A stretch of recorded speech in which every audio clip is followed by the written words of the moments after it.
Μπροστά μας είναι το χωριό Εφταγόνια, αλλά έχει αδειάσει, δεν έχει κανένα κάτοικο σχεδόν. Η φωτιά είναι μέσα στο χωριό.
Αυτή τη στιγμή μπαίνει στην είσοδο του χωριού Εφταγόνια, στα βόρεια. Ήδη κινδυνεύει ένα μεγάλο σπίτι.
Γεια σας φίλοι του Kidas Weather. Η πυρκαγιά έχει φτάσει στην Μελίνη, έχει μπει μέσα στα σπίτια. Όσοι βρίσκεστε στο σπίτι πρέπει να εκκαινωθεί.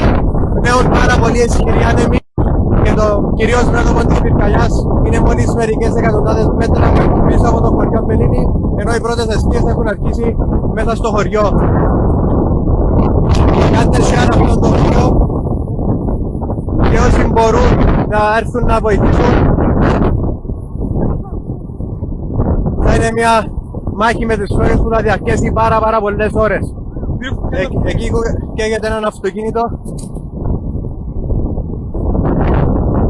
Όσοι έχετε φίλους συγγενείς, είναι ενημερώστε να εκκαινώσουν το χωριό άμεσα.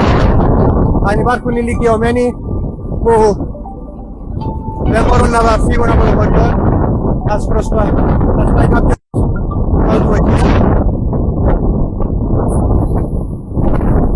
Είναι τραγική η κατάσταση. Βλέπετε με πόσοι δεν τα συμπνέουν οι άνεμοι. Θα σας αφήσω τώρα να βοηθήσουμε, έρχονται ενισχύσεις. Έχουν ήδη καλύψει και πιθανόν κάποιες μεμονωμένες κατοικίες δυτικά της Μελίνης. Γεια σας φίλοι του Κίτας Weather. Η πυρκαγιά έχει φτάσει στην Μελίνη, έχει μπει μέσα στα σπίτια. Όσοι βρίσκεστε στην Μελίνη πρέπει να εκκαινωθεί.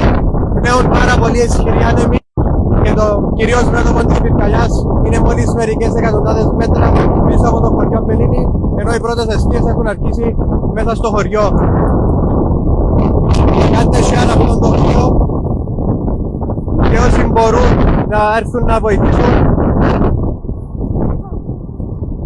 Θα είναι μια μάχη με τις ώρες που θα διαρκέσει πάρα πολλές ώρες. Εκεί καίγεται έναν αυτοκίνητο. Όσοι έχετε φίλους συγγενείς, είναι ενημερώστε να εκκαινώσουν το χωριό άμεσα.